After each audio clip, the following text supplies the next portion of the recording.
share that same irregularity. What word? What word am I talking about? That's all right. We've got our voices off, yeah? But hopefully you're looking down this list and you've come to do, which is many, many words later. To and do, in terms of orthography, go the same way. There's actually not that many words in English where the letter O, yep, is representing the sound oo. So why would you separate them out? Why wouldn't you put them together? It's a very, very small group. It's the same with, we're going to look at to, you, was, said, they, and all as well. But I want to show you something else. Like, check this out with this list. And again, like I say, these lists that you see in schools are derived from this system. See this word could here?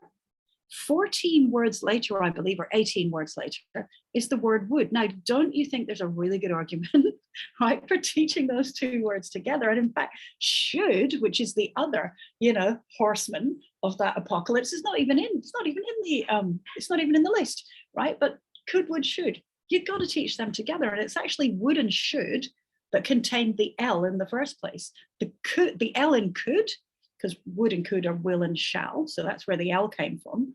The L in could is called unetymological L. It's not even supposed to be there, but when we were standardizing spelling, we chucked it in so that it went like should and would, because they all have a meaning in common, right?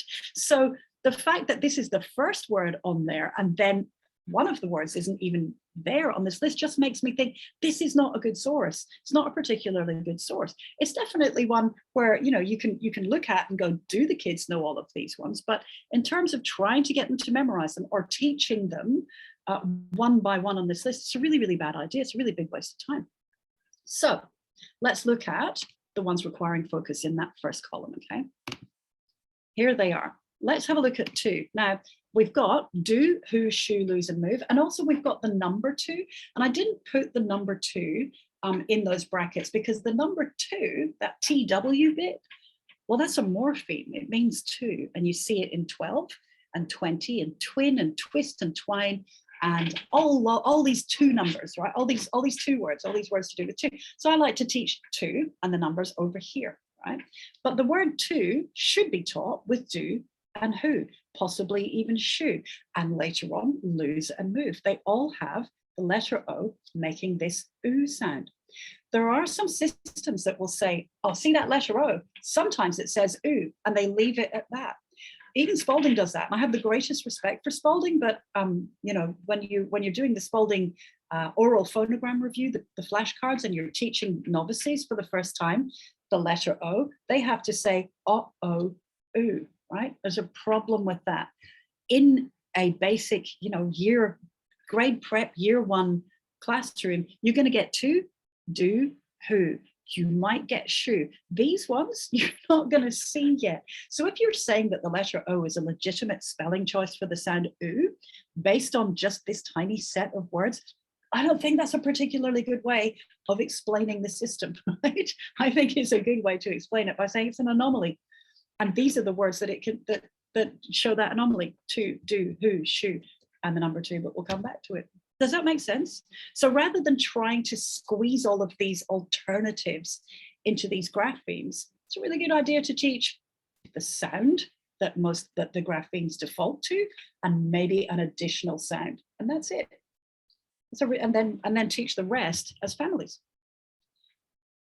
So we've got two there. Whoops, get back here. Then we've got you, the word you. And again, in that Dolch list, your, which is, related to the word you, is so far away from the word you. And yet, morphologically speaking, you and your and our are all talking about possession. They're all talking about ownership, and they all contain that OU, right? That's a really good idea to teach them together again. I can't tell you the amount of children who struggle to spell the word our, especially in Australia, because they say this instead, because the phonology won't help them. The way that the word sounds doesn't help them. They'll say a word like this, ah, and that's the word our, and they spell it all sorts of different ways. It's a really good idea to group these three words together and teach them together. You, and do you know how I teach it? You is Y-O-U Forget about trying to sound that out, right? Your is Y-O-U, but we've got our possessive marker on the end there, like her as well. And there, that R does that. It shows that we have possession. And then if you take away the Y from your, you've got our belonging to us. And I get them to derive those words together. And it works. It works really well for them before they struggle with that. So that's you. It's much easier to teach than just saying, memorize the shape of this word, right? And then we've got was, and was is such a beautiful, rich word. It's really easy to teach. Was is something that has a feature in it called the W effect, or I call it the W effect. There might be another name for it somewhere. I'm just going to attempt to draw on here. So the W effect goes like this. When W precedes the letter A in words, the A often makes a sound that's not the one that you were taught, first of all. You know, like A, yeah, it doesn't make either of those sounds. The sound that it makes is O, yeah. Here's the thing with was as well, though. In speech, actually, we don't say was, yep, we say was or was as well. So again, phonology can only take you so far. But if you look at the W effect, then you can teach want as well, which is in the Dolch list. And then you can teach wash. And then you can teach wand and so on. And you can expand that out to wander if you must. But that's the W effect. And the W effect also works for QU words. So you've got a whole rich strand of places that you can go that are interconnected if you don't just say, memorize this word. That's all I want you to do. I want you to be able to spell that. I want you to know that when you see a W, you need to be suspicious, especially when there's an A after it. And that sets the stage for lots of teaching, for lots of really high quality teaching as time goes on with these kids. Then we've got the word said, and you see this in narratives all the time. He said this, the duck said that, and so on, right?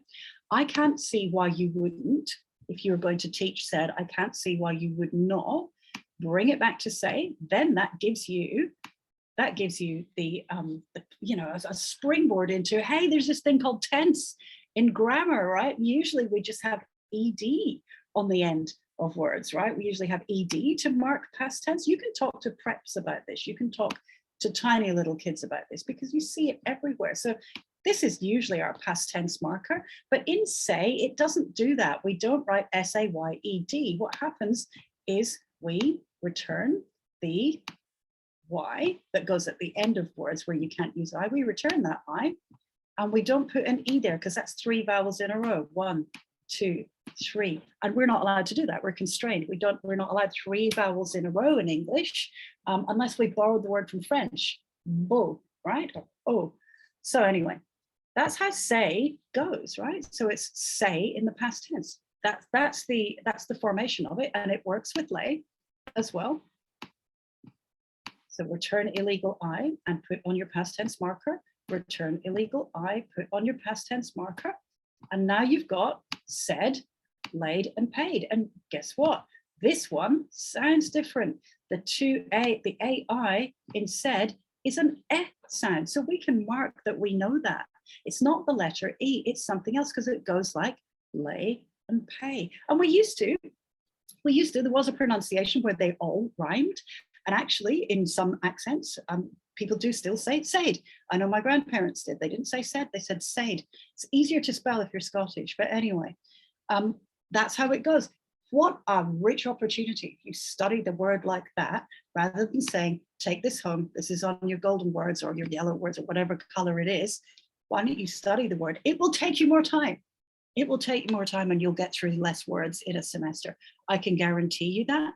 But the plus side is, even though it will take you more time and you'll get through fewer words, the plus side is most of the children that you're working with will remember that. They'll be able to use this information rather than cram. Okay, I got 10 out of 10 on my test on Friday. I can forget that now, right?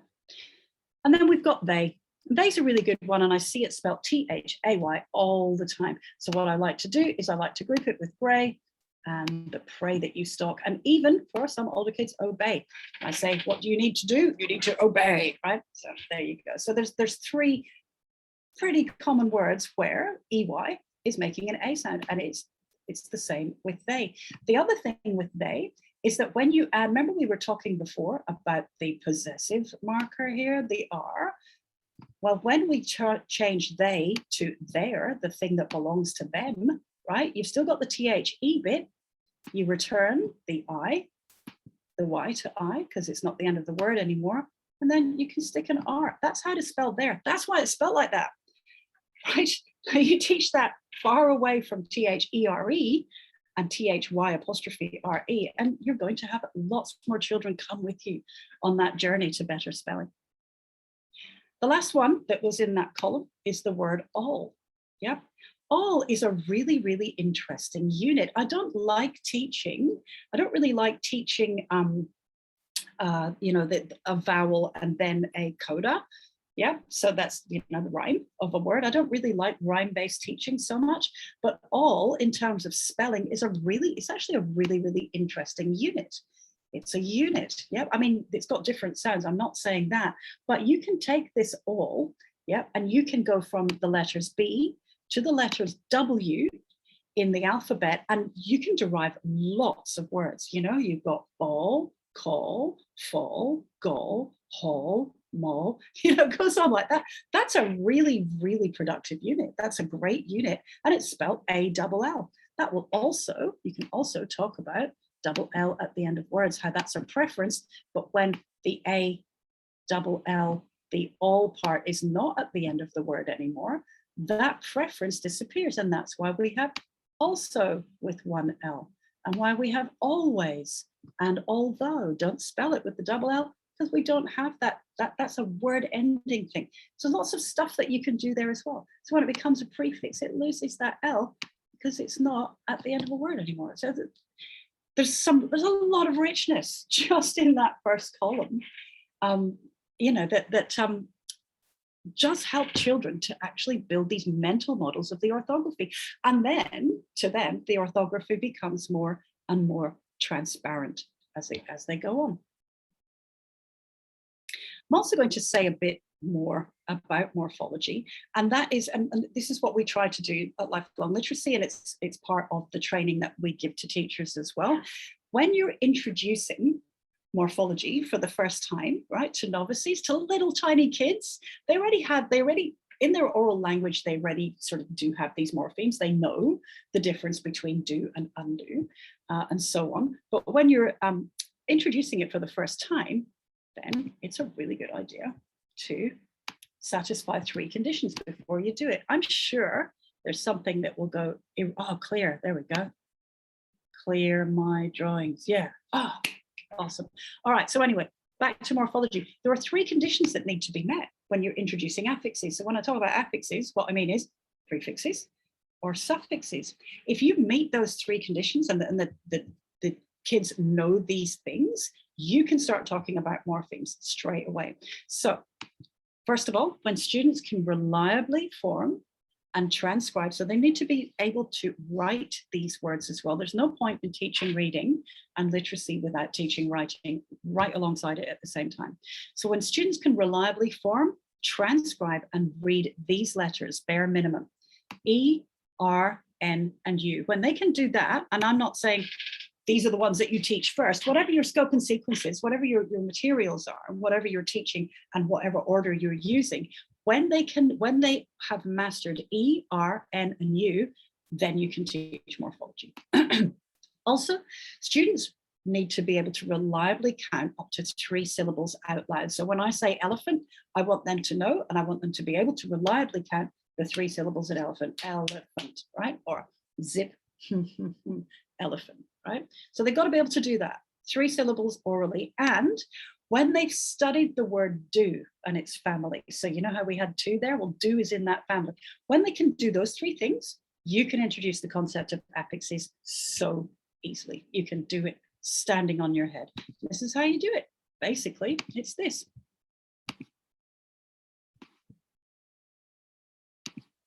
There we go.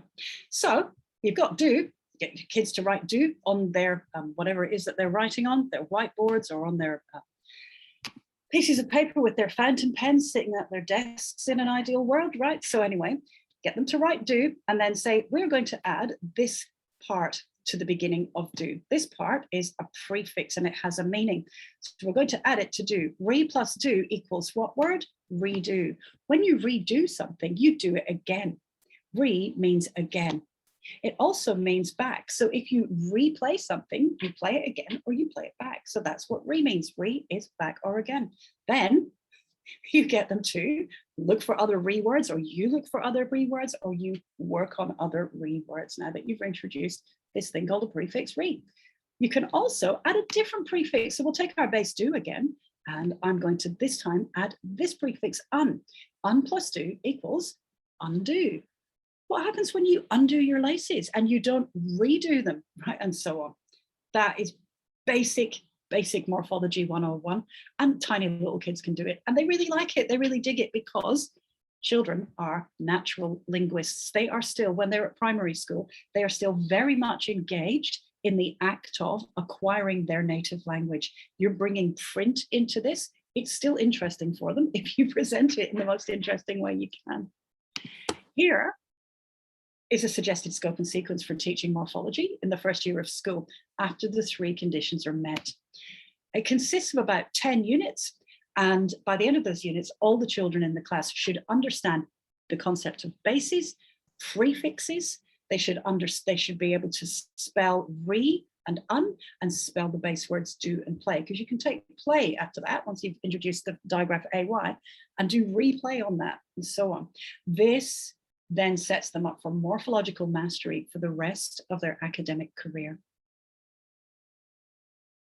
And it's quite easy to do, and it's very, very interesting for them as well. I want to finish by talking a little bit about etymology, because we were talking about morphology and morphemes and spelling and so on, but teaching that includes etymology is, again, very interesting and very productive for children. What we do at Lifelong Literacy is that we try to get children to understand the so-called irregular spellings. We try to get them to understand the stories behind them and be interested in the stories behind them. So once basic grapheme phoneme correspondences are established, rules can be introduced, but as you know, some words don't follow those expectancies and they need to be examined. And the way we examine them is in this thing called word stories. And we talk about digging deeper into the origins of words. Why is it that that word doesn't conform? And there are about 7 different word stories, ways in which words are formed that are not the standard way, and therefore they're breaking some expectancy that you had about it. Things like words that we borrowed from other languages, acronyms, you know, Qantas, we invented that word because it's an acronym. It breaks the QU rule right there. Abbreviations also break these rules. So we've got words like rev, which is short for revolution. Words aren't supposed to end in B, you're supposed to put an E there. Names, they break the rules all the time. You can just make up how names are spelled. Jargon is another, words that come in from these different occupations, sometimes enter our written language or enter common language, and they break the rules as well. Then we've got old words, old English words that sort of escapes the standardization procedure. And then we've got slang words as well. They all break the rules because of their story, because of how they got into the language in the first place. If you like etymology, then Anatoly Lieberman, the Oxford etymologist, is my go-to place. He writes a blog every week about the origin of some word or other, and it has been his life's work to chase down the stories of all the words in English. So he's analysed just about every English word that there is, and because he's fluent in Icelandic and Russian and French, I do believe, as well as English, he has this massive store of how they are all connected. I'd say he's one of the few people on the planet that really knows how it all goes together, and he tries to avoid this thing called origin unknown. So he's really, really good to follow. Also, if you're not on it yet, get on it. Etym Online, just a wonderful, an absolutely wonderful resource where you can type in your word and it will tell you the story of the word as far as it knows. Sometimes it's inaccurate. Lieberman was talking about how there are some times where it says origin unknown or it gives a story that's not completely true, but the author of that page, Doug Harper, is incredibly open to change, and it's just a wonderful resource. It's a godsend. Also, if you want an etymology scope and sequence, that's the book. This book, Once Upon a Word, is a really, really good place to start. It's a beautiful children's volume of word origins and words that are relevant to students. So setting up children for spelling success, these are the three things that I want to leave you with. Have a system, decide what your system is, right? Have a scope and sequence. So I mean, teach it. If you're going to teach children to spell well in a complex orthography, you have to agree on your system. And the school has to decide on a system, and it's got to stick to it. It's got to get good at it. There are plenty of good systems out there, but sometimes there's only one teacher using it, right? So it's got to run across the school. Spelling development is a 6-year process, 6-year process or 10-year process. It's a long process. So your system's got to be consistent from one year level to another. You won't be able to teach kids to spell in 1 year. It's got to go through their primary schooling. Second, if reading and writing are integrated from the start, if you start immediately on explicit handwriting, meta language and practice while you're spelling, you're going to have the best chance. You're going to have the best chance of reaching all the kids that you want to reach. Thirdly, explain. Learn how the writing system works yourself as educators, and learn how to explain that at the subword level, at the word level, at the phrase and sentence level, and at the subject level. At each level, if you explain that system and you tell them how it's set up, and you set up high quality practice routines, and you don't leave anything to chance, you're going to make that orthography appear less opaque for all of the children that you're working with. And that's the best that we can possibly do. Now I think it's time for some questions. I've been talking an awful lot.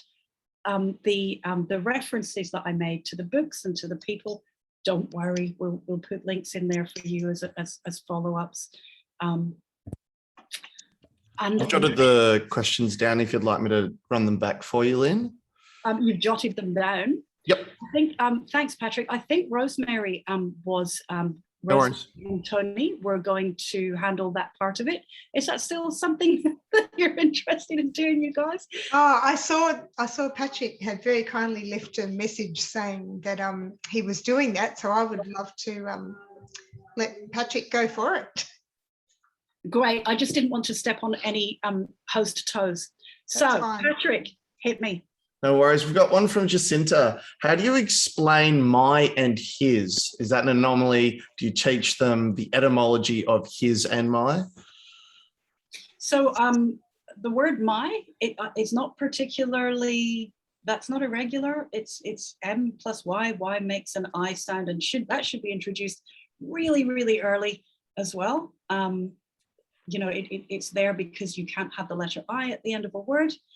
So Y comes in to do that, like it does with all the other words that end with Y, like baby and so on. So you've got fly and my, try, comply, and so on. There's nothing irregular about that. But again, you've got to make sure that you understand how that bit works before you can teach that bit. What was the other word you suggested? So can I just pop in? That question came up when you were explaining the relationship between you and your and our. Oh, okay. Yeah, it was sort of like, well, then how do you explain sort of my and his? That's where that question came from. Well, I would explain the spelling of my in this way. And then with his, I'm not sure what I'm supposed to be explaining here. These are possessive pronouns that from a typically developing oral language perspective is something that children have a full conceptual understanding of. So if they don't understand the meaning of my and his and the use of my and his, that's kind of a speech language thing, right? Because the expectation that you have is that by the time children reach school, they would understand that. So I couldn't possibly address that bit. But if you're saying that his is irregular because the S is slightly voiced at the end, children don't struggle with that. If they're writing H-I-Z, then it might be a good idea to say that S can also have a voicing. And at the end of words, it does, like was and his and all of the plurals, you know, that have a noisy sound preceding them. It's not an anomaly. It's just that you got to fit that into your system. I do hope that answers your question, if you know what I mean. once you go beyond that first grapheme phoneme correspondence layer, and you need to do this really quick, you have to start explaining this stuff. That's why knowing how it all works together is really important. It's actually really fun as well. And they get it. And they get it. It makes it easier for them, even if they struggle, even if they are dyslexic or dysgraphic or whatever. I hope that answers your question. Yeah, go. Yep. And I've got one from Jess. Is teaching spelling through these analogies in line with analytic phonics? Just wondering if they're similar. What analogies? Do you mean putting the words together in groups rather than randomly kind of assigning them based on the Dolch list? Is that what you mean? So I jotted down that one too. It was when you were talking about to, do, who, shoe, they, grey, pray, and obey, when you were going through those sequences. Yeah. Is that analytic phonics? Well, it's analytic orthography. I think we're not, you know, once you're past that initial phonics stage where children can blend and segment their simple code, you're into spelling and you should be analyzing words. You totally should be analyzing words. The definition of analytic phonics, though, is more like analytic phonics doesn't have particularly a scope or sequence. So you're analyzing words as they come up. That's one of the defining characteristics. Defining characteristics of analytic phonics as well. So yeah, and it's not. I know it's a bit of a swear word, isn't it? Analytic phonics in these circles, but actually, yeah, you've got to analyze words. It's okay. Hope that answers your question. Here's a really easy one. These all in your new book? Oh, or what? The scope and sequence. Oh yeah. Yes, absolutely. That's one of the differences with the new book. I've written a suggested scope and sequence. Lyn, would you do the same strategy like you discussed with all for those words that fall into the 37 common rhymes? I don't know what the 37 common rhymes are, but I'm a little bit cautious of rhyme teaching for the sake of it. All has a morphological, it's a morpheme as well, in that you can reduce it and make it into a prefix, although also, well, it's not really a prefix. You put it at the beginning of words, you know. That's got lots of information in it, whereas I'm not sure what these 27 rhyme units are, but they seem like a lot of additional code to be teaching to kids in the absence of meaning. And I mean the meaning of the morphemes. So I'd love to see a reference on that, but I'm wary of anything that does this thing called chunking, right? Chunking's difficult, right?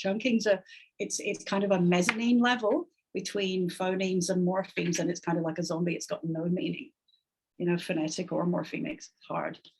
Sounds like teaching consonant clusters as chunks. Yeah, I definitely, I address consonant clusters in Spelling for Life, and having children actually understand that there are constraints with those clusters is a really good exercise, but teaching chunks, teaching blends as units, a lot of problems with that.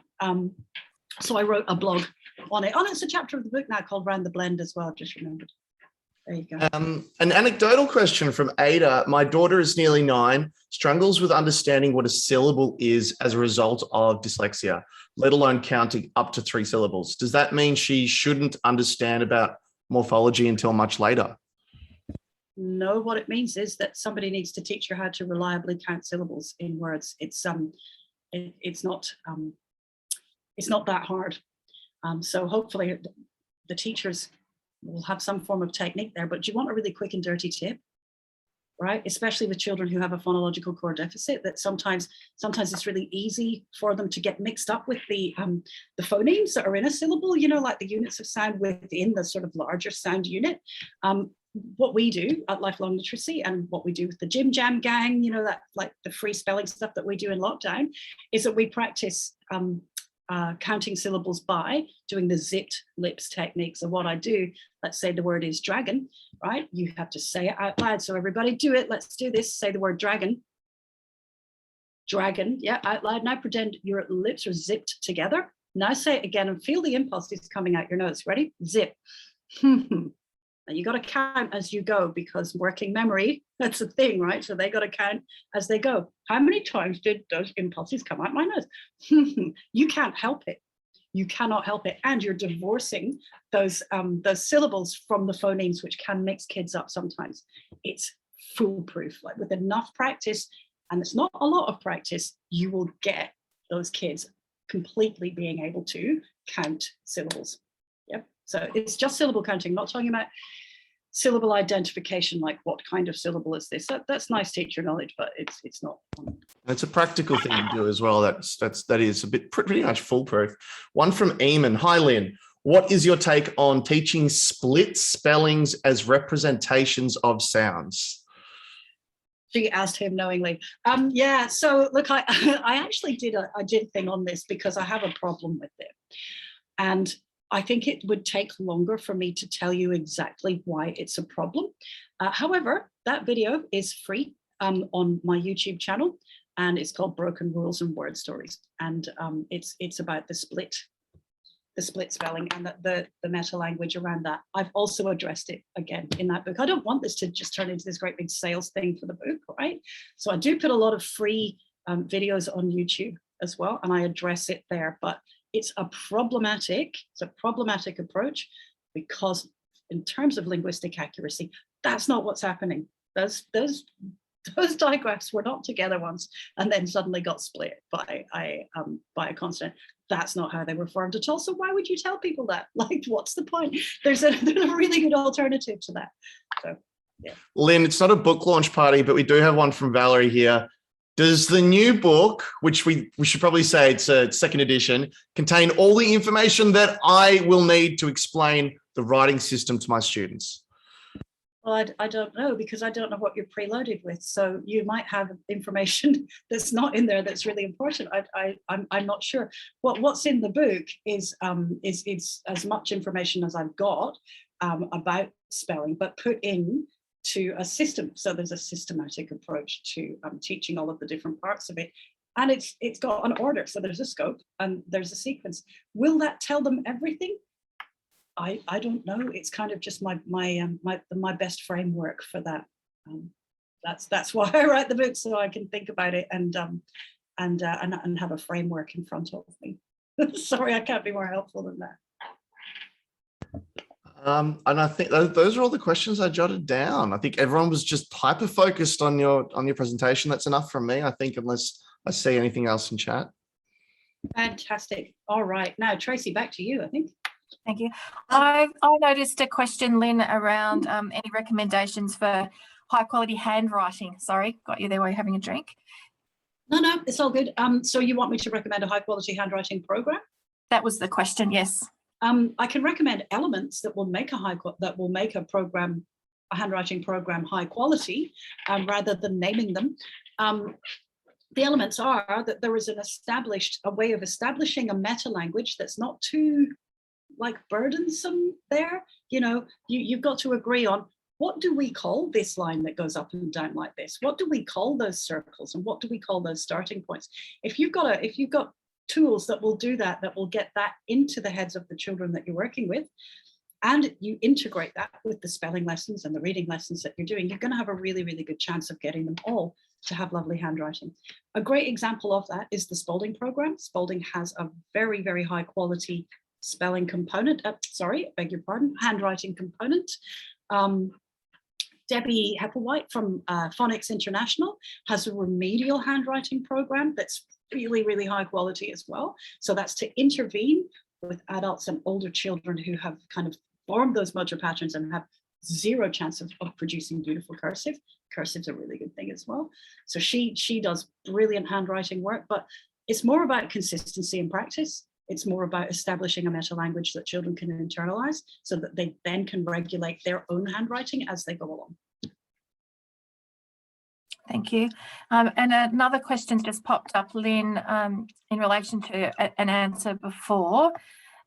You said that it's important for teachers to know about syllable types, but is it necessary to teach them?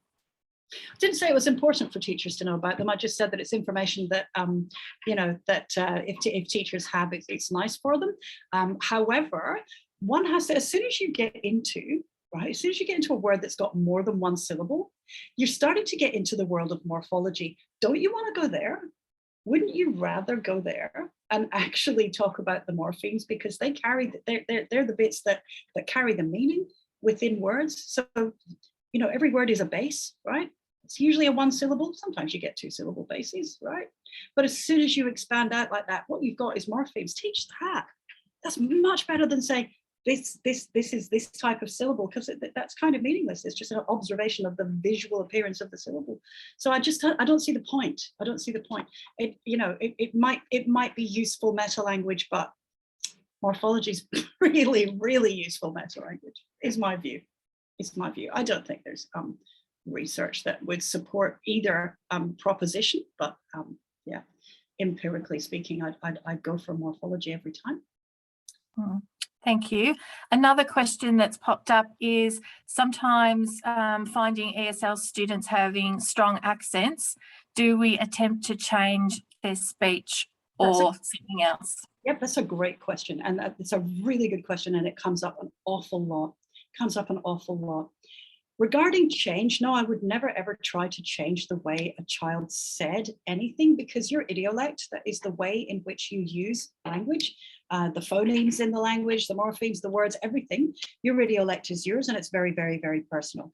The only time that change is necessary is if you cannot be understood, because communication is about achieving your communicative purpose. So yeah, if the child, let's say the child has an extraordinarily strong accent where nobody knows what they're saying, that would be a good idea to try to help them to pronounce the words of the language in a way that made them unambiguous in what they're saying. So yes, there's an argument for change there.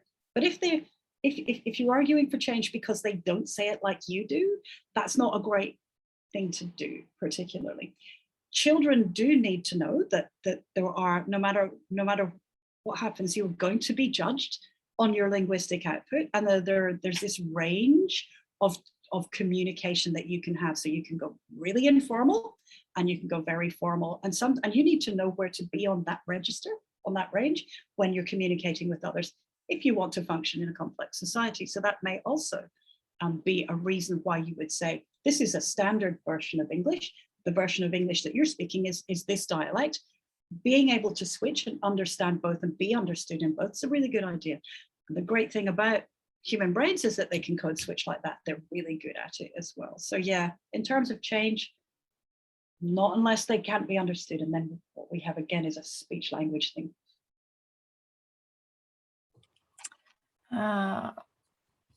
A few more questions starting to come through. There's a question here, Lyn. I'm hearing impaired, and I learned a syllable is a word or part of a word with one vowel sound. Is that a helpful thing to teach? I couldn't do the clapping. Yeah, but clapping and chin. Sorry. Yeah, clapping and chin. They'll work for some people for sure. But yes, look, it's a good. Do you really want the technical thing with syllable? It's not necessarily a vowel. All a syllable is the peak impulse of your voice, right? And so you can have lots of those peaks in words. Think of the word chasm. There's no vowel in that second syllable. There's just a peak, because what you've got is a really resonant consonant at the end, right? So that's, if you looked at, if you're, I don't know if your Siri still does this, but you can say stuff into Siri and it will show you your voice, the frequency of your voice as it goes up and down. Do you still have that in Siri? I think mine's gone. Hey Siri. Oh, it's on do not disturb. Hey Siri won't talk to me, but it pulses with your voice. If you look at it, it's the peaks of those syllables that's making that pulsation happen. Usually vowels, because vowels are an open vocal tract, right? So your mouth and your vocal tract is pretty much open for vowels, whereas with consonants, there's something in the way, but you can get syllabic consonants. Think about all, think about the syllable in the word bottle, right? That second syllable, that's all, you're making a consonant there, but it's really high volume.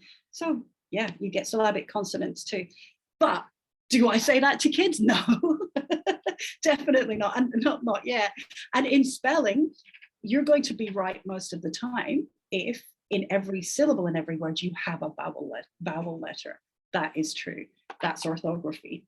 Phonology is slightly different, but orthography, definitely. You need vowels in every syllable, so you're quite right, Deborah. And I like that you like the zip strategy.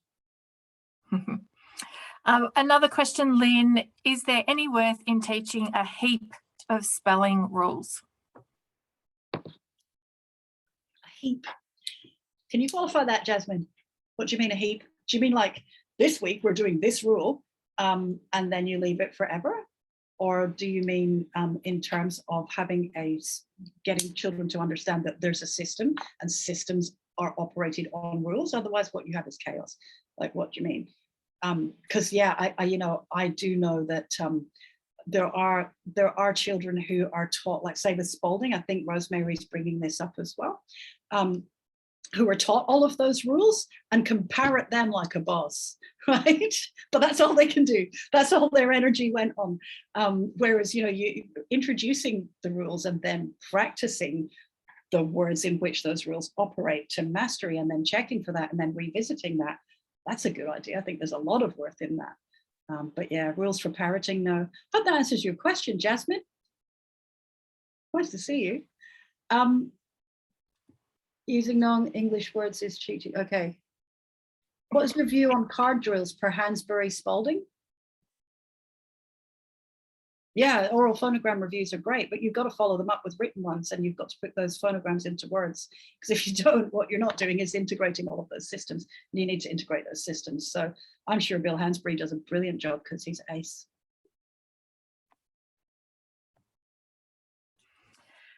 Jess has just popped up. When learning spelling rules, do you immediately follow this up with encoding them in sentences? Wherever possible. And those sentences at Lifelong Literacy are to do with units of knowledge that we're building. So it's not even what I did on the weekend or a silly sentence. It's this sentence relates to what we're studying as well. It just helps to integrate everything that we're doing. And another question, Lyn, what motivated you to do a second edition to the spelling book? Well, the first book was written in 2013, and Linnea Airy hadn't coined the term orthographic mapping. Now, you can't have a book on spelling, right, if you don't talk about orthographic mapping. So I had to put that in there. Also, though, Jasmine, I definitely have rethought some things. So we learn and grow. I wasn't born perfect, do you know what I mean? So I thought new things and learned new things about spelling, and I need to kind of put that into Spelling for Life. I'll share a secret with you, doing the same for Language for Life really soon. There's some stuff in Language for Life I no longer stand by, yeah, there we go. Thanks, Jasmine.